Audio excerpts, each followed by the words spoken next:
I've learned more about myself than anything else, like through just these, unconventional relationship styles, because you really have to be secure in yourself as a person, your worth as a person, because otherwise you're just constantly going to be making comparisons and putting yourself down, and instead of, just appreciating other people for how they are different from you. Welcome to Normalizing Non-Monogamy, the podcast where we interview incredible people from across the entire spectrum of non-monogamy to hear their fascinating stories. We strive to bring guests on the show who have a healthy approach to non-monogamy. However, it's important to remember that everyone does it a little bit differently, and the views and opinions expressed by our guests do not necessarily reflect our own. Additionally, we produce this show for entertainment purposes only. Please be aware that we aren't doctors or therapists. Consult the medical professional for anything regarding your health that you might learn about on the show. Enjoy! Welcome to episode 173. We're Finn and Emma, and today we have an amazing conversation with Leanne. Yeah, Leanne reached out to us actually back in the beginning of the year and had a great conversation with her. She's actually one of our youngest, if not not our youngest, but one of our youngest guests ever. Close, yeah. And coming to us all the way from the UK. So she's only 22, just out of university. And I mean, it's an amazing conversation. She's been exploring non-monogamy since she was, non-monogamy. I don't know.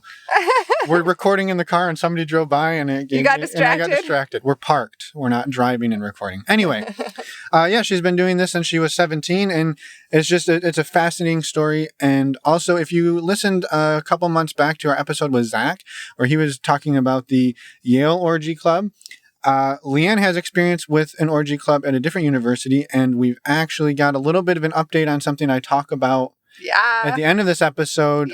So stick around to the outro for an update on some collaboration stuff we're doing that's coming up. So that was kind of a spoiler. But anyway, thank you, Leanne, for reaching out. We're super excited. And she runs the blog Polyphilia.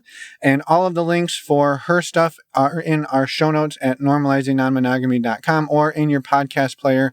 You can click directly to them and learn about where you can find all of the great stuff she's working on. So again, thank you, Leanne, for all the work and for putting everything out there. It was great having you on the show. Yes, thank you. Before we jump into your interview, of course, normal things, we have announcements. The first up is our next virtual meet and greet is April 17th. That's a Saturday this time from 9 to 11 p.m. Eastern or 6 to 8 Pacific. But we'd love to have you join us. These are open to anyone. They're a blast. You have 2 hours to meet a bunch of different people in different Zoom rooms and have a talking point, and it's super fun. So they're $10 to join. To sign up, go to our website, normalizingnonmonogamy.com, and click on the meet and greet tab. Or go in the show notes of your podcast player. There are direct links there to sign up. And yeah, easy. And also, we want to do a huge shout out thank you to our Patreon members. We love this community and we're so thankful for each one of you who joined. A few announcements for our upcoming Patreon call dates. We have our monthly Q&A actually tonight for March will be March 24th. We have one at 9 p.m. Eastern and another one at 9 p.m. Pacific. And then we also have we'll have another one later in April. We have women's calls and men's calls, group calls. The next women's call is April 21st, and the men's group call is April 20th. Again, information on our website. Just click on the Patreon button and you'll find out more. And how to join. And just a quick update on that as well. Emma said a huge thank you to everybody. I want to echo that and also say we've gone over 160 members. Woohoo! And growing. So thank you again. And it's an awesome community. We hope to see you there. Check it out. The last thing we want to talk about is Power of Witness. We did this series back at the beginning of the year. It was a 6-part series, collaboration with Catherine. It was basically group coaching, and it was fantastic. We've gotten so much amazing feedback on it. She is running a Power of Witness cohort that is not going to be on our show, that is private. So you could join that. There are links in the show notes, again, how to join, how to save a couple bucks, and it's an affiliate link, so we get a little bit of kickback, so it supports the show. So the deadline to sign up for is April 4th at midnight, and her next cohort will start on April 12th. So go again, like Finn said, the links are in our show notes. Use those. You get a discount for signing up and supporting the show. And if you haven't yet listened, go back and listen to Power of Witness to see what it's all about. Yep, there's 6 episodes. So yeah, it was fantastic. And thank you to anybody who was a part of it that's listening. Y'all are awesome. Yes. So thank you. Very much so. And finally, don't forget you can find us over at normalizingnonmonogamy.com. Click on the Contact Us page, send us a voicemail, send us an email. If you have any questions or thoughts, we'd love to hear from you. You can also read them all, listen to them all, and respond to every single one. We do. And you can also find podcast show notes on our website as well, along with a bunch of other information. So go check out our website. And we'll see you after we talk to Leanne. Let's go. Well, welcome, Leanne, to the show. We're super excited to have you here. And thank you so much for reaching out. I know it's a lot earlier here than it is for you today, but we're really excited to talk to you.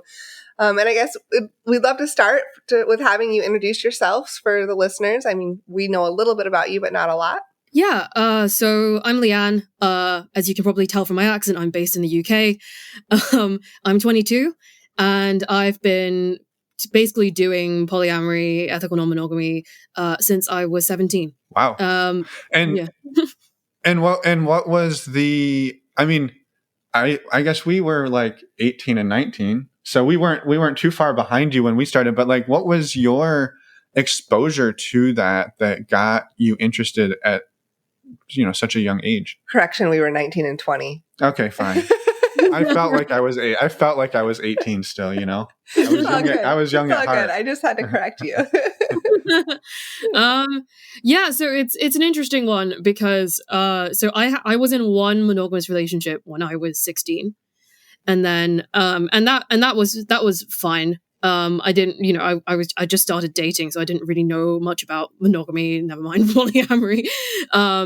But basically, about like 9 months into the relationship, I found out that he was cheating on me.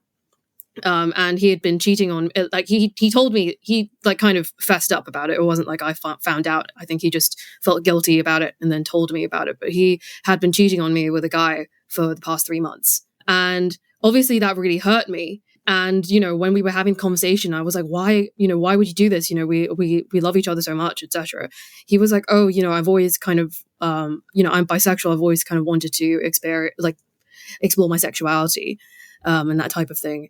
And I was just like, I said this to him at the time. I said, if you wanted to explore with guys, you could have just asked me and I would have said yes. Like, you didn't have to lie to me.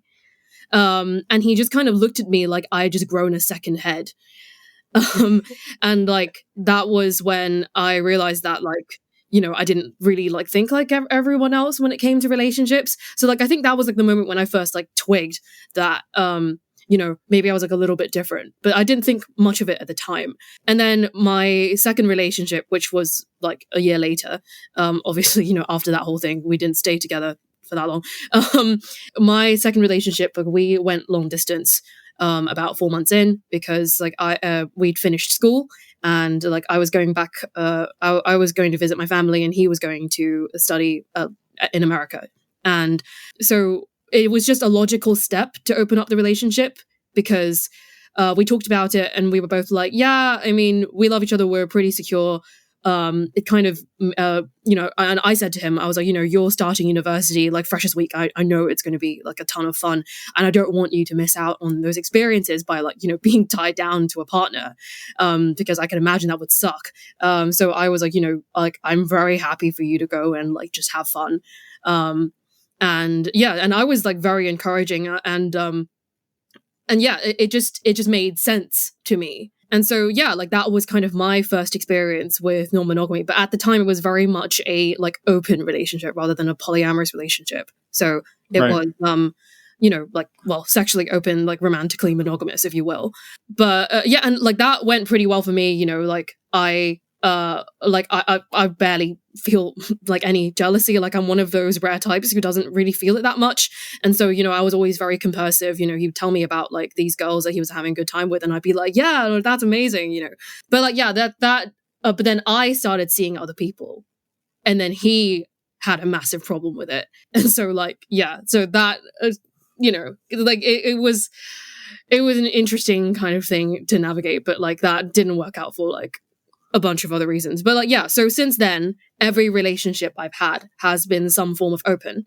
Okay. But my current relationship is my first properly kind of polyamorous one, because I think just along the line I was why am I like, you know, feelings, like, if they happen, they happen. And, you know, if I'm secure in the relationship, like, why does it matter? It's not taking anything away from me. Attraction's normal. Right. And I just felt like it was fine to just be like authentic and honest about our feelings instead of like holding them back, wondering like what could have been with this other person, kind of just, you know, exploring that curiosity instead of just like sitting there and like wondering and possibly resenting your partner for holding you back. And so, yeah, so my current relationship was my first polyamorous one. We met in November 2018, and we've been seeing each other and like other people since then. So yeah, that's kind of my whole timeline, basically. Yeah. Yeah. Thank you so much for sharing all of that. I was curious, growing up, did you ever have non-monogamous relationships or other relationship styles modeled for you? No, because I've only been in the UK for the past 6 years. Before that, I was in Hong Kong. So I grew up in Hong Kong.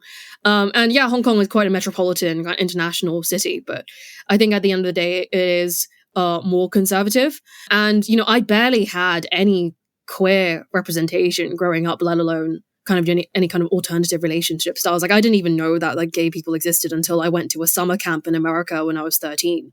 And so, you know, and it wasn't until I came to the UK and was able to just like be independent, you know, away from my parents, could you really kind of experience a different culture, etc., that like I could really get in touch with just kind of my feelings and beliefs on relationships and sexuality. So yeah, no. So basically, the short answer is, you know, like growing up in Hong Kong, I had no exposure to that kind of thing at all. And I just kind of came into it on my own. And I think I actually came up with the word open relationship to describe like my arrangement back when I was 17 without knowing that it was already a thing. Right. And it wasn't until later, like when I realized that this was actually common vernacular and that like, you know, there were tons of also like other people who were doing the same kind of thing that I was doing, and they were also calling it open relationships. So yeah, I don't really know where I came across the word polyamory, but I think that must have just seeped into kind of my subconscious at some point. Yeah, so yeah, that's kind of my journey with it. It was all very, very sudden in the last kind of 6 years or so. Yeah. I was curious too. Back when your first boyfriend cheated on you with the other guys, so you said like that relationship didn't last very long after that point. Did you two try to open up the relationship as a way to move forward together, or was it sort of like the impact of him cheating on you and lying to you was too much for you to be able to overcome? Because it sounds like you didn't have a problem with the physical act. It was more the behind of the cheating and the lying. I think I was actually like ready to forgive him and try and kind of work on it at the time. But then I think he was actually the one who held back because he saw how much he had hurt me. Because like I was devastated. You know, it would have been different if it was just like a one-time thing. But then the fact that he'd consistently lied to me for 3 months and like I had no idea. And I'm pretty sure like there were some people in my school who knew before I did. I think that was the thing that really hurt. And you know, obviously that was also really embarrassing for me. And but like I really loved him. I tried to kind of get over it, but I think he saw how much he'd hurt me, and he was so consumed by guilt that he made it very difficult for us to kind of work on the relationship, because I think he would look at me and remember what he'd done. Yeah. No, it's interesting because you were willing to make it. You were willing to move forward with it, but between the two of you, it was difficult to get past the emotional piece behind it. And it wasn't just on your end, it was also on his end with the guilt. So I just thought that was interesting. Yeah, I mean, you know, like we were pretty young at the time. We probably like just had so many feelings about various things anyway. I think it would have been like a tough one to move through. But yeah, like I think, you know, his guilt and kind of my hurt overall just kind of made it really, really difficult for both of us. But you know, we moved. Well, like I don't know where he's at now, but I've moved on to bigger, better things. So I think it all worked out. I think it all worked out in the end. Yeah, no, for sure. Well, and thank you for sharing that. I just thought that was interesting because, like you said, it wasn't the physical act that or acts that were the problem. It was everything behind it. Right. And that it didn't deter you from actively seeking that out as you move forward. Yeah, that's what I was going to say, is that, in your next relationship, you said that you were okay with like your partner going out and doing whatever because they were at university, and you didn't seem like you were feeling very hesitant about that. Do you remember feeling, I guess, you said you're not a jealous person, but do you remember feeling any jealousy or any of those emotions around being unsure about opening up this second relationship? Actually, no, maybe I don't know if I was naive, but like I've always just put a lot of trust in my partner. And I've always kind of, these experiences of what they've taught me is that like trust and honesty are more important than monogamy. And I guess it just didn't make any sense to me to like hold back and deny like feelings that are completely natural. And if like as long as you talk to your partner about it, I don't see why you can't act on them. And so like the fact that me and my second partner had kind of made the agreement, talked things through, and I held him to his word, like that gave me enough comfort. So I think the transition was just very logical for me, whereas for him I think like he struggled more with like kind of self-worth issues and like kind of insecurity about like what if I leave him, like if I find someone better, etc., etc. And yeah, I think it's an interesting one. I think like I grew up in I had a pretty happy childhood. I was always surrounded and by like very like loving people, and I think that having that emotional support throughout my life like gave me the confidence to kind of see my own value and worth as a partner. I always believed that like I had something unique that like that really no one could compare to, or like that no one could make comparisons with, because I think we're all unique people, and someone can't be better than you at being you. So yeah, like I think that was just something that I've always believed throughout my life, and I carried that into my relationships, and that kind of gave me like the confidence and security to like open up without like really any problems at all. Mm-hmm. So yeah, like basically as long as someone is willing to be honest with me and to communicate with me, that's basically enough for me. Mm-hmm. Yeah. That's amazing that you have come to that like feeling too, because I think for so many people out there, us included, that self-confidence and seeing yourself in that light is what we're all striving for all the time. So thank you for sharing. It was very well said. Yeah, for sure. And I think I was curious on the maybe not the logistics, but like I guess kind of, because we haven't had too many people on the show who are as young as you are. And so I think like if there's somebody out there listening who is roughly your age, thinking to themselves like, well, okay, so I'm interested in doing this. My partner just went off to university and I'm still in high school. It sounds like that was sort of the case. How was it like received by people that you were interested in?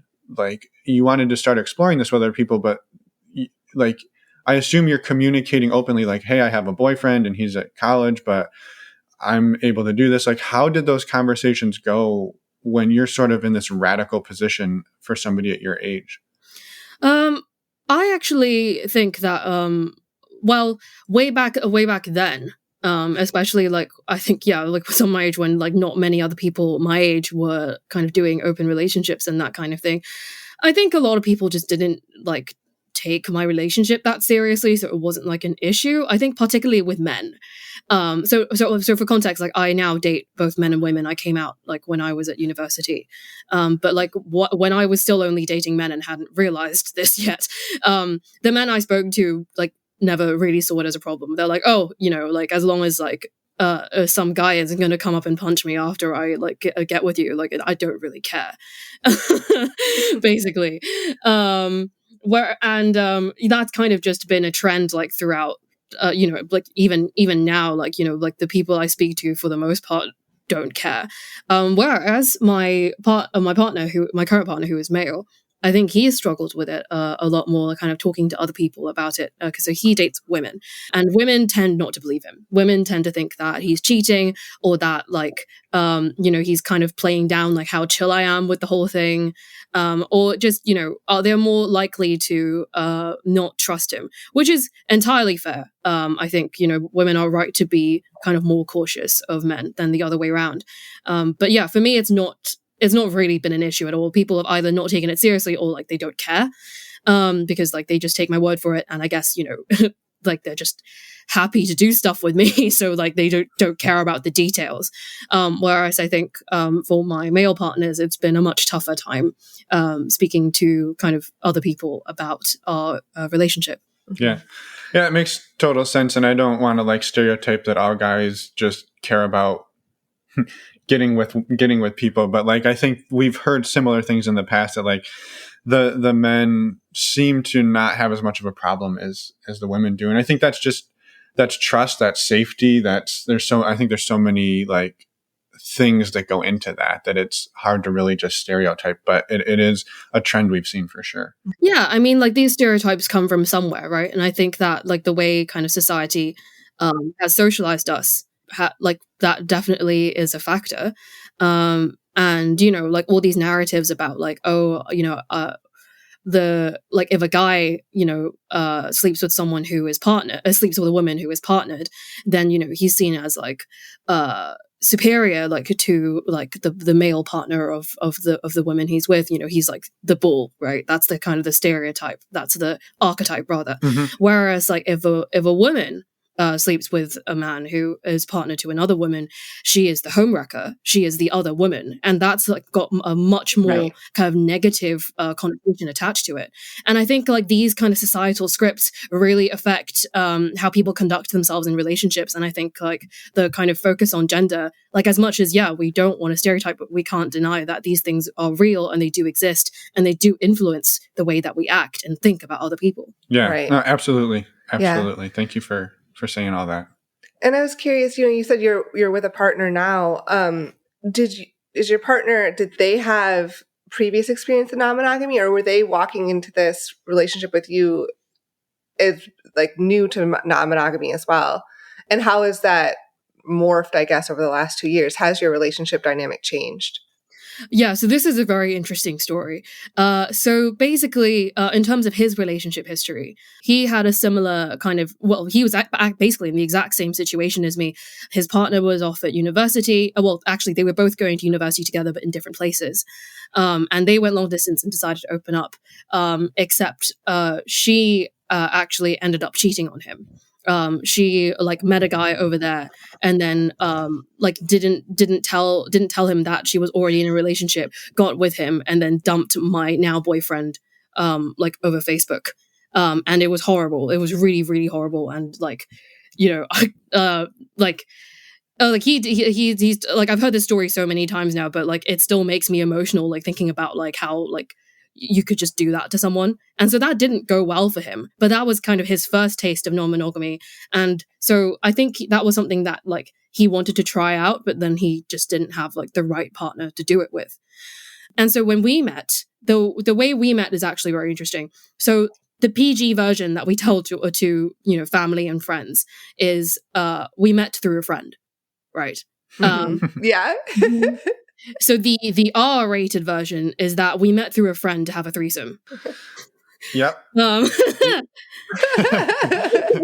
It's not a lie. You did meet through a friend. There was a friend there. Yeah. So like it's pretty interesting. So basically, like there was a girl that I knew who like wasn't my college, and she and I had like. We had similar tastes in people, basically. It was something that we discovered. Like, we got chatting, and then we realized that, like, on Tinder, we were matching with the same people, or we were sleeping with the same people. And, there was just, like, a very consistent trend going on.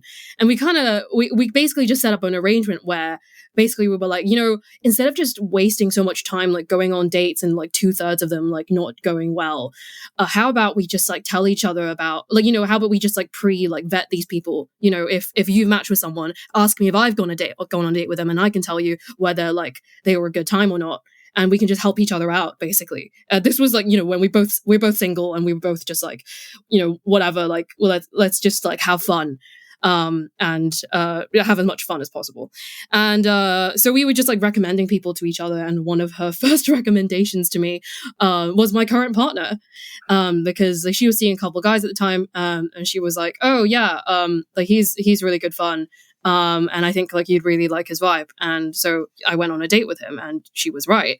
And then kind of the next, because like I'm bi and she's bi, and we both got along as people, like the next kind of conclusion was like, oh, like let's have a threesome.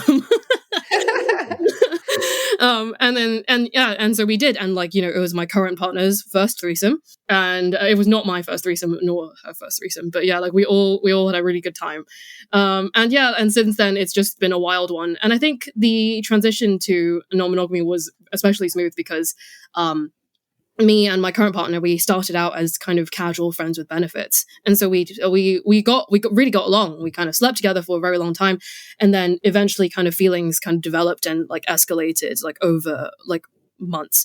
And then when we made it, I guess, official, we were just kind of like, well, we've been having so much fun together, like meeting other people, going to like sex parties together, that type of thing that was happening at our university. We're like, why stop that? We're in love, and we're dating each other. Like, why ruin a good thing? So I guess we were just open from the beginning, and that was how we met, and we didn't see any need to change that. And yeah, and so we're still together. He moved in with me in March when the lockdown started in the UK. We've been living together almost a year now, and like, yeah, we're very happy. I was saying, you haven't killed each other yet. Oh, no. We kind of give each other space to like, he like plays his video games, like I do my own thing, I run my blog, but then we also kind of like spend time together, but also spend time apart, like even when living together. Because yeah, like I think if we all spent all our time together 24/7, we definitely would have murdered each other. But it's actually been fine. And we've kind of watched so many relationships kind of fall apart around us, like over lockdown, either because they were like too close together, or that they were long distance and couldn't make it work. So I'm very glad that we've kind of survived it. Yeah. Right. Yeah. It's definitely a huge relationship test for everyone. Yeah, for sure. Yeah. Without a doubt. I was also like kind of back to like the age piece, and not to like focus on it too much, but like a lot of times we'll talk to people who are in their, 40s, 50s, 30s, 40s, 50s, and you're sort of a little more established in who you are as a person. And I feel like, in your late teens, early 20s, you're very transitional and transformative. You're like figuring out who you are. How, like, have you seen each of you sort of growing and changing over the last couple of years? Like, not just because of the non-monogamy and not just because you're together, but like just seeing each of you kind of grow into yourselves. So I actually think I did most of my growing up when I was 16 or 17, which is a bit earlier than other people. Because when I was 16 and 17, that was the first time I was away from home. I got to like be independent and kind of start dating and things like that. And usually that's an experience that people get 2 years later when they start going to university. And as you've heard already, my first two relationships were quite turbulent. And I think I learned quite a lot from them. And I also like went through a phase at university, before I met my current partner, where, I was just single and like enjoying life and trying to, just enjoying like myself, and not kind of placing like my worth like as like relating to like other people, etc. And like during that time, like I really invested kind of a lot of time into introspection and investigation of like my past relationships. I made lists. I really like looked into like the good and the bad of my past relationships and like what I learned from them, red flags to look out for, etc., etc. And I kind of took that knowledge and I took those experiences and like applied them to like any new people that I was meeting. And I think like that process has really helped me develop like the healthy relationships that I wanted today. Yeah, no, that's an amazing point, and I think it makes a lot of sense. we sort of had that once we got to university. And that was actually part of the reason that we did open our relationship, is we didn't want to limit each other once we got into that environment that wasn't, high school. Right. Well, and we also had a many-year background too together. So we had built that trust in each other. But I think hearing that you've kind of grown and had that confidence and sense of self from a pretty early age, I'm sure has helped allow you to be open, I guess, to these different relationship dynamics and be more comfortable in them, which is amazing to hear. Yeah, for sure. Yeah, I think that I've learned more about myself than anything else, like through just these unconventional relationship styles, because you really have to be secure in yourself as a person, your worth as a person, because otherwise you're just constantly going to be making comparisons and putting yourself down, and instead of just appreciating other people for how they are different from you, instead of just getting in your head about how they'll best you in some way. Right. Yes. Yeah. And that can be so difficult. Yeah, I have no idea how difficult that is. Yeah. And I think a lot of people take things so personally. I think, you see this very commonly when people open up a relationship. The first thing that people do is they take it personally. It's oh, why would you want to open the relationship if this must mean that I'm not enough. This must mean that there's either something wrong with you or there's something wrong with me. But usually people kind of turn it on to themselves and, criticize their partner for attacking them and attacking their worth, when really it's nothing to do with them. It's kind of just something that they want out of life, and it's not really anything to do with how good their partner is, or how not good their partner is. So yeah, and I think the main thing the main piece of advice that I give to people when they ask me about my relationships, which they do a lot because not a lot of people my age do this type of thing, is just kind of to not take things personally. If your partner or whoever brings up an issue with you, it's because they trust you, and they value your opinion enough to bring it up with you. And instead of just kind of viewing it as an attack on yourself, kind of appreciate them for being honest with you and trusting you enough to kind of disclose this kind of information. Right, as the alternative of cheating, right? Or doing it behind your back, right? Yeah. And that takes courage in itself. For sure. So I have a question about, earlier in the interview, you mentioned sex parties at university, and I would love to know a little bit more about that, because I would say where I went to school, that was not a thing. We both went there, and we figured they either weren't happening or we just weren't invited. So that's true. They could have been happening, and we just weren't invited. I think it's a very specific scene that you get into, and I think this definitely doesn't happen at every university, but at my university, it's it's basically a very high stress environment, and then people are just massive hedonists. And so so basically, I kind of fell into it by accident. I mean, I was already just organizing threesomes and that type of thing on my own, because I was seeing a lot of people on Tinder, and what I would do is I'd meet some people, and then I'd be like, oh, I'm also seeing this other person who you might be interested in. Oh, would you like to meet them? They'd be like, yeah, sure. Or if not, no worries. But I kind of set up the people that I'm seeing with each other, and then if they get along, then the next logical conclusion is to just do something together. And yeah, that was the kind of thing that I was doing during kind of my single period, and also when I was casually seeing my current partner, and that was the kind of fun that we'd have all the time. We would date separately. Occasionally there'd be someone who was interested in both of us, and then we'd have some fun together, or I'd be just doing my own thing with other couples, or just finding two people who liked each other, etc.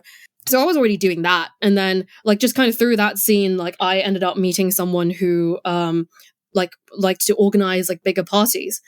And it was entirely by accident, and she'd heard about me and heard about the stuff that I was doing. She was like, hey, I think you'd really enjoy this party that I'm organizing, you should come. And that's just kind of how I got into it. basically. And since then, I've organized like my own bigger parties as well, like among like kind of my friendship group, and it's all just quite chill. And I think it's a very unique culture at my university for sure. And yeah, I think people just want to blow off steam like when they've been working super hard, and like it's also quite like my university is also quite left wing, like as are most universities, to be fair.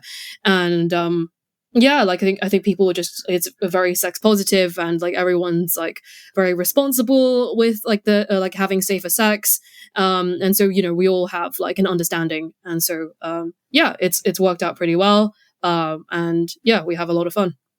Yeah, I was gonna say, I'm gonna interrupt Finn for one more second. You said that it must be either you got to meet the right people, or like you said, start organizing your own. So we just weren't organizing our own. That was the problem. Yeah. There were many problems at our university that precluded us from this. We could have had a lot of male heavy orgies at our university. So if you're okay with that wild imbalance, then I think it would have been fine.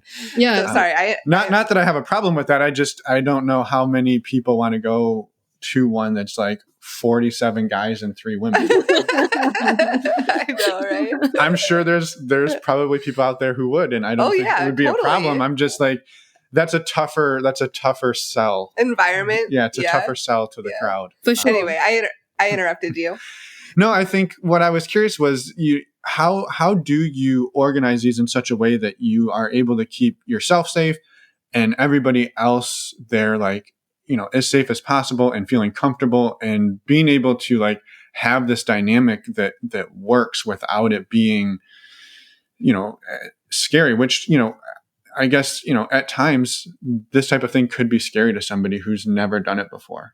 Yeah, for sure. Like I get asked this a lot, and actually, on my personal blog, which I will talk about in a bit, I actually did a live stream with someone else where we answered questions about like attending and organizing orgies and orgy etiquette. So I'll talk about this later, but if you want to check it out, that's like where I'm like really elaborate on that point. But to answer your question right now, I think like in terms of creating a safe environment, I think it's really important to first like vet everyone. I generally keep my parties quite small. By small, anywhere between like 6 and 15. I think 15 is like the biggest one that I've personally organized. And all the people who are going are either people I personally know or are friends of the people I know who they will vouch for. So I wouldn't just kind of let any random person who says they're interested to come. They need to be either approved by me or by someone who I trust. And I think like that definitely is one thing. And in terms of having safer sex, like obviously I'm not going to ask everyone to produce like recent kind of like STI reports or anything. Like I feel some people do that. I personally feel it's a bit invasive, but basically, I just ask everyone to be sensible, and I provide like at the parties, like everyone brings like condoms, dental dams, gloves, like whatever they need, and everyone like has like the safe with like the safe sex that's like comfortable with them. But yeah, like, and also in terms of just personal safety rather than sexual safety, we always have a conversation about consent. Usually like if I'm having smaller gatherings with like just my friends, like they're all pretty solid people. I don't need to talk to them about like, don't be an asshole, don't touch people if they don't want you to touch them, etc. But then with like larger groups, there's usually a thing at the beginning where like we'll be like, hey, this is like here are the rules. At some of the parties that I've attended, like with like larger groups, there usually is a universal safe word. And I found that to be really useful, basically, because like that, like setting that out at the beginning, having a conversation at the beginning means that like everyone has that at the back of their minds, like whatever they're doing.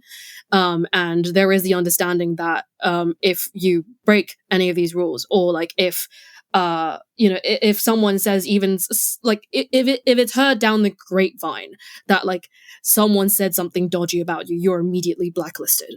So it's very strict at the parties that I've attended, and like and I try to curate that in my own parties as well, because yeah, like it's a very vulnerable environment, and it's also very overwhelming for a lot of people. And the bigger the group is, the harder it is to control. So yeah, that would be kind of just my general tips. Like, have universal safe words, have like a consent kind of discussion at the beginning. Vet people, have people vouch for other people. So if someone like comes into the party and causes trouble, you can be like, who let that person in here? Who is responsible for them? And kind of talk to them about like, their vetting process. Yeah. So like that's my general tips. Like, and I've been doing this like for over the course of my degree. So over like 3 years. Obviously not. So obviously like not during the pandemic, but yeah, before. That's an important clarification. Yeah, and I think too, just for people, and thank you for like kind of going into the weeds a little bit on it, because I think you hear, oh, Leanne hosted sex parties at university, and you have this vision of like you like stapling flyers up in the in the common areas, like sex party at 8 p.m. tonight. Bring anybody you want. And I think the understanding that it's like usually 6 to 15 fairly close knit people who are well vetted and continuing to vet each other and weed each other out. Like I think that really helps paint a much better picture than what you might see in like the movies. Thank you. Yeah, for sure. It's just so, and also like people have so many misconceptions about what sex parties are like. Honestly, I think that sex parties are just like any other house party, except that the sexual component is just, a bit more emphasized than usual. But, there's still, it's not just a pile of bodies that everyone falls into it from the beginning and just continues throughout the night. It's like, it's like a regular party, people mingle, and then people go off and, do stuff. And it really is like a way more chill than most people think it is. And no one is obligated to have sex with anyone in the party if they don't want to. I mean, I've been to orgies where, like there have been people who are just there to like watch other people soak in the atmosphere. They don't even take their clothes off. And I've met monogamous couples at orgies who don't participate in any sex with other people, but they just like to have sex with each other while other people are having sex around them. There's all kinds of things that you can do at an orgy. It's just like whatever you're comfortable with, basically. Mm-hmm. Yeah. Thank you so much for like spelling that out very clearly, because I think, like Finn said, there's a lot of misconceptions out there. Yeah, people get the view or the vision. The story they tell themselves, right, is you walk in the door and everyone's just immediately going to town, and that's just not the reality. So no, absolutely not. Yeah, and I think if I really was like putting up flyers and stuff, like imagine the kind of atmosphere that would be. Right. Yeah. Most people don't know how to conduct themselves with regular one-on-one sex. Like, how can you expect them to know how to conduct themselves like in a larger group setting? Like when especially when people are like usually getting intoxicated as well, like that's another dimension that comes into it. So yeah, you have to be extra careful. Like if you're already careful with like one-on-one, you have to be even more careful in a group situation, because when there's other people, like there's much more kind of confusion, like in a group about like initiating things, like doing a new sex act, etc. You have to be very, very clear with every step of the way whether the person or people that you're engaging with are okay with it. And that's why it's important to kind of vet the people. And like I've attended parties at university that have been like way bigger than the ones I've organized. So I said the biggest one I organized was 15 people. But I think the best one that I attended, I didn't organize, had about like 80 to 100. Whoa. Yeah, and that was wild. But then I think it's about finding like the right type of people and finding like the community. And I think usually if like listeners are wondering like, oh, how do I find my people? Like, how do I get into this scene? I would say find like sex positive spaces, and especially queer spaces, because I think that the queer community, they're already unconventional in one way, so then they kind of just lean into it basically and do other things that are also unconventional. And so I think that the vast majority of the people I've seen who are like into this sort of thing have also happened to be queer. Like what you guys said earlier about if you guys organize an orgy, it'd be like 47 guys and 3 women. I think like a tip that like people don't talk about very often is I personally think that an orgy is best if it is around 2/3 women, or 2/3 women, or like non-binary like femmes, like just non-men. Right. And this is for several reasons. I think it's like for like safety of like the women who are attending, because I think it can often be a very overwhelming atmosphere. I think that overall, like having more women there encourages more kind of sex that like that isn't focused on penetration. And I think, people are more likely to slow down, explore like different types of sex that aren't just like, P and V, and just generally like have more fun overall. And thirdly, I have also found that like where orgies where there have been like 2/3 non-men, people who have penises, they tend to malfunction less. Yeah. So yeah, that's something that I've noticed in like my time like at sex parties.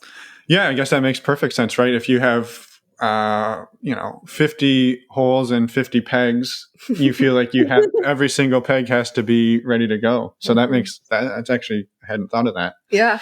Makes sense.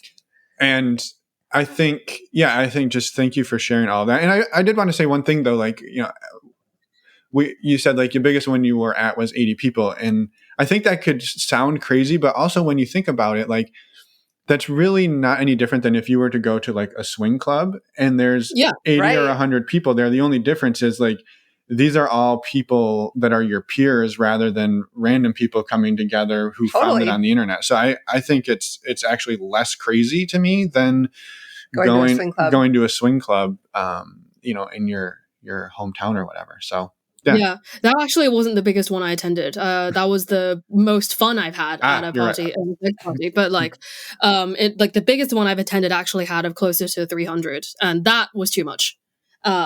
Which is why, like, I talked about vetting at the very, very beginning. I think that that party like that had that many people was not well vetted, because I think at some point they were just trying to get people to buy tickets. Yeah. And like they let some people in who were not so good at consent. Nothing happened to me. I'm just saying like that the atmosphere was like very different. Yeah. And I think also like a lot of people didn't know what they were doing and they would just kind of sit around and like ogle other people, which was very uncomfortable. I think like a thing I think something that people don't think about at orgies is like, just because people are having sex like openly doesn't mean that they want someone to just sit there and watch them. Yep. And I think like if you're gonna go to a party and like watch other people, if you're gonna be close enough for them to notice you, I think it's polite to just be like, hi, like you guys look like having fun time, like can I like sit and watch you guys, rather than just kind of sit there and be a creep. I think that's something that people don't think about very often because they think, oh, these people are like just like having sex like so openly, like they must be fine with people just sitting and like getting off to them. And it's not. It isn't necessarily that like people like the atmosphere. They don't necessarily like being watched and focused on. Yeah. Right. No, for sure. I wanted to maybe change the subject just slightly, getting a little closer to wrapping up. And we want to give you time to talk about your blog because it sounds like it's an excellent resource. We've taken a look and we know it is. And also back to, you talked about your live stream. Is there we can get a link for that, right? That we can put in the show notes for everybody? Or Yeah. Okay. There is. Perfect. Yeah. We will make sure to include that. I just wanted to say that here. It sounds like, so your current sort of dynamic is you have your more serious primary or anchor partner, and then more casual connections outside of that. It also sounded like you said you were kind of just open to whatever. Is there sort of the feeling that like if you or your partner were to develop like deeper feelings that you would kind of go into like the more, polyamorous, having like 2 or 3 like deeper loving relationships at the same time? Or is that sort of not where you're feeling it right now? I think like the main constraint for us both has been time and also obviously the pandemic. We've both got our own personal projects and that kind of thing. And, neither of us need multiple romantic partners. So it's not something that we're actively looking for, but it's also not something that we would deny if the opportunity came up. Yep. I have not yet had the experience of having 2 or more serious relationships at once, but my partner has. Okay. Because while we were dating, he had another girlfriend for about 6 months or so. And that was fine. And that's something that like he was comfortable with, but equally he didn't like need it. So basically where we're at is, yes, we're anchor partners. But then, we're very open to just like having things change and, renegotiate whenever needed. And mostly we seek out casual connections. I think both of us, like the way we've kind of worked with like dating is we usually, with meeting new people, we start out casual, and then if the sexual chemistry is good, and then we keep seeing each other, like over time, like feelings develop. I think for both of us it takes time for feelings to develop. So I guess you can say like we're like both kind of demi-romantic, like in a sense. And so, yeah, like basically it's, it took me ages to find him. So I imagine it'll take me some time to find someone else. And yeah, we're just open to like whatever comes. And, I've had a metamour in the past. I was fine with it. And yeah, so yeah, that's where we're at right now. We're in no rush. Basically. Yeah. Yeah. Well, thank you for sharing that. I was also curious, how open with family and friends, I guess probably with lots of friends, but like, are you about being non-monogamous? So my family know, but they don't want to hear about it. Okay. So yeah, that's fair. Yeah. Yeah. They mostly think it's like a sex thing, which to be fair, currently it is. So I don't feel the need to kind of like really like talk to them about it at length. I think that a conversation will be had like if I do develop like another serious relationship, and that will be an interesting time. But like for the moment, my parents kind of ignore the fact that like they ignore the fact that I'm bi, they ignore the fact that I'm poly, they ignore the fact that like I'm like very like sexually active and I guess promiscuous. They try not to think about it, especially because I grew up in Hong Kong, I grew up in conservative Asian country. I am Asian, and so that's been a difficult kind of cultural disconnect as well. Yeah.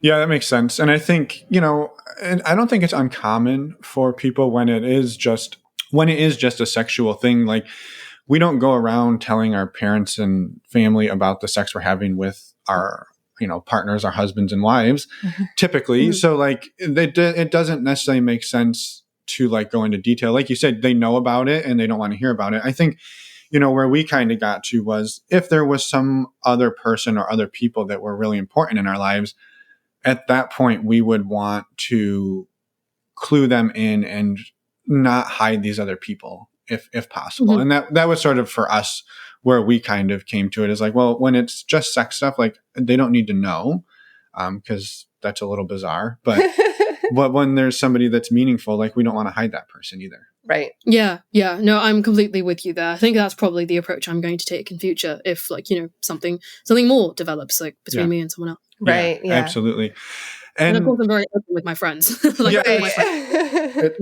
sounds like it if you're comparing guys on Tinder to take home. So. Yeah, I'm very fortunate to be surrounded by a very supportive group of people who are all very, I guess, liberal and just open-minded. So, like, so I do have monogamous friends, but like they are cool with it, and they are fun. So it's all good. Yeah, that's amazing. That's awesome. It's amazing that you have such a fantastic support system and network of people to be around. Right. Yeah, for sure. So maybe kind of like the last question that we like to ask, and it sounds like you've had a fair share of experiences. We love to hear bloopers just because they're fun and partly because, sex doesn't always go great or relationships don't always go great. And it kind of helps people understand that like even the pros maybe don't nail it every time. And if you're willing to share one or 5, that would be wonderful. Oh my gosh, yeah, no, so many. Oh my god, I could go on. Yeah, okay, so these are all just various things that have happened at kind of sex parties in the past and various kind of group sex situations, because usually like a lot of people are just kind of there to have fun and don't really know what they're doing. I think like one that was just funny was like a foursome that my partner and I had with another couple. And yeah, these are like old friends of ours, and we swing now and then. And basically one time, after like the sex itself was fine, it was great, we had a great time, and it was afterwards when we were all kind of picking our clothes up off the floor, that my partner and like the other guy like picked up their underwear, and at the same time realized that they both had the same underwear.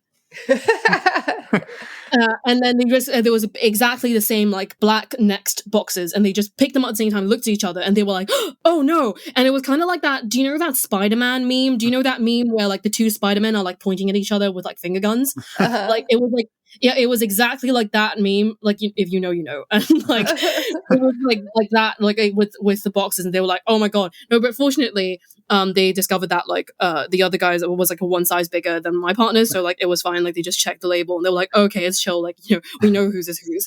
Like, that's just something that like happened. Yeah, and that was really funny. And then I guess with other stories have been like, oh my god, oh yeah, I once had a like basically like before one of the like the bigger sex parties that I was going to, you know, my like the person who invited me was like, oh yeah, no, you can bring your friends, you can like have some +1s, +2s, like whatever. And I decided to bring like, you know, the people that I was like sleeping with at the time, which was like a group of like 5 or 6 people. And the day before the big sex party, we had a smaller sex party of our own, because basically my idea was like, oh, we should all get to know each other because, you know, we'll be going as a group and we should have fun. And we went to a like the night before the big orgy, we went to a party in my college, like a regular party, like a regular normal non-sexy dance party. And, you know, we all like danced together as a group, and then, you know, obviously like later on in the night we were all like making out with each other like in front of like everyone else in my college. And basically, like, you know, all like I was completely sober. I was completely sober throughout that whole thing. And obviously, like, end of the night, it was fun. Like, you know, went back to my place, all good. But the next morning, there were so many rumors going around at my university because, like, people were like, did you see that, like, Leanne was making out with, like, 5 different people last night? Like, how much did she have to drink? And then I was just, like, you know, people came to me and asked me about it. They were like, yeah, so, like, you were, like, super messy last night. And I was like, no, I was completely sober. Like, these were my friends. Everyone was just so shocked. And, you know, because they were like, oh my gosh, like, why would you, like, you know, they were like, okay, then, like, I think of it, everyone was just really confused, like, seeing, like, us as a group, like, all just, like, taking turns, like, making out with each other. And that just wasn't something that we were thinking about at the time, because, like, in my friendship group, that's, like, fairly normal. But yeah, like, when we just kind of brought that out to, like, the wider kind of, like, culture at my university, everyone was like, what is going on with these people? Yeah, so, like, that's a funny one. And oh god, I don't know, like, just so many random things have happened, like. Well, what we'll have to do, we had a guest from a couple of months ago who hosted and organized like the orgy club at Yale back when he was going there. And what we should do is get the two of you on a panel and you can compare Stories. University orgy stories, because I imagine that would be a wild baton handoff back and forth. Oh my god, yeah, that would be incredible. Like, I'm 100% down for that. All right. We'll have to try to make it happen. We will have to try to organize that. Yes, that would be super fun. I'm so down for that. Amazing. Well, thank you so much for sharing all those stories. Yeah, it's awesome. And before we let you go, we would love to give you the opportunity to plug your blog. What is it? Where can people find it? Of course, we'll have mentioned it at the beginning of this episode as well, but we wanted to give you the opportunity to talk about it as well. Sure. So I started a blog last November. It's called Polyphilia, and it's on Facebook, Instagram, and Twitter. And you can find it on all of those platforms at the same username, which is Polyphilia Blog, POLYPHILIABLOG. And I started in November, but it's basically ballooned. I'm almost at 10K followers on Facebook. I gained 300 new followers today on Instagram. You know, I'm like over 6,000 there. And basically what I do is I post memes every day. I post memes related to polyamory, ethical non-monogamy, and basically just personal growth in open relationships. And yeah, I post a new meme every day and lots of kind of educational posts and tweets as well. So yeah, please follow me there. Yeah, that's awesome. That's amazing. And thank you for doing that, and for embarrassing our Instagram following. We appreciate it. We've been doing it for almost 3 years and we're nowhere near that. So maybe we need to step our damn game up. Memes are the way to go. Just share memes. Yeah. Like it was originally started out as just like a regular blog, but then I started posting memes and suddenly my reach was like hundreds of thousands of people. So that is the way to go. That is the secret. So memes are the way to go. Okay. Yep, but now we've got competition. It's not competition. No, it's all not. to support each other. It's just it's a niche community anyway. I'm well aware. I'm well aware. All right. Well, thank you so much, Leanne, for reaching out, for coming on, for sharing such an amazing story. And I think, I don't know, it's just fun to see and to hear that like people in their early 20s and late teens are being much more open-minded. And it's not just you, right? Obviously you're at parties with, up to hundreds of other people. So like, you're not alone in this. Mm-hmm. And I think that's encouraging to see, that coming down. So yeah, it's huge. Thank you. Yeah. Yeah. All right. Thank you too. I'm really, really, really glad to have, appeared on this podcast with you guys. It's been a great time. Awesome. Wonderful. Well, have a wonderful, night on your end, and we will, we'll be in touch. Yeah. Thanks again. Yeah. Okay. Thank you. And we're back. Thank you so much, Leanne, for reaching out and coming on the show and sharing your amazing story. We had such a fun time talking to you. Yeah, I was just going to give a couple of quick updates on things we talked about. She mentioned a live stream she did with somebody else about creating safe environments for sex parties. I have those links. Those links are in the show notes. We told you how to find them in the intro, but they're at normalizingnonmonogamy.com, and click on the podcast tab. The other thing was we talked about a roundtable discussion with her and Zach, and that is going to happen. We haven't scheduled the date yet, but it is going to happen. And we're pulling in somebody else who took over the Yale Orgy Club from Zach. Yeah, the Yale one from Zach, sorry. Why do these cars keep driving by while I'm talking? And then I'm like a dog, like squirrel. Anyway. So there will be a roundtable discussion with Leanne, Zach, and actually someone who took over working or organizing the Yale Orgy Club after Zach left more recently. So a fantastic discussion we're going to have on that. And we'll keep you posted on when that's happening. We just thought it would be fun to let you know that it is actually happening. We weren't just blowing smoke. Yes. We're super, super excited for that. The other quick thing we wanted to mention is that we know that people are getting out and able to meet other people more frequently now, especially with the vaccine rolling out. And it's really exciting. So our favorite way to get tested for STIs is to use stdcheck.com, and we'd love for you to check it out as well. If you use the links on our website, you can get a discount, and it's only $139. I think it's only $129. Oh, right. With the discount. You're right. I'm always right. Thank you. It's on recording again. It's $139 normally. You get a $10 discount for using the links on our page, and it supports the show. It's an affiliate link. So thank you for doing that. It's a super simple process, and it's very private. You don't have to go and have any awkward conversations with anyone. Yeah, and I was just going to maybe say Emma assumed just because you got vaccinated, you're going to start going and having sex with people. That was an abrupt segue, but you know what? We're going to just assume that's what's happening. So get your vaccine. Which I don't know if I should recommend that or not. I don't know, but I just assume. No, it's fine. No judgment. But the steps are get your vaccine, get tested for STIs, and then you're ready to rock and roll. Yes. All right. Okay. We'll see everybody next week. We've got a fan. Oh, we don't have an interview. Are we taking a week off?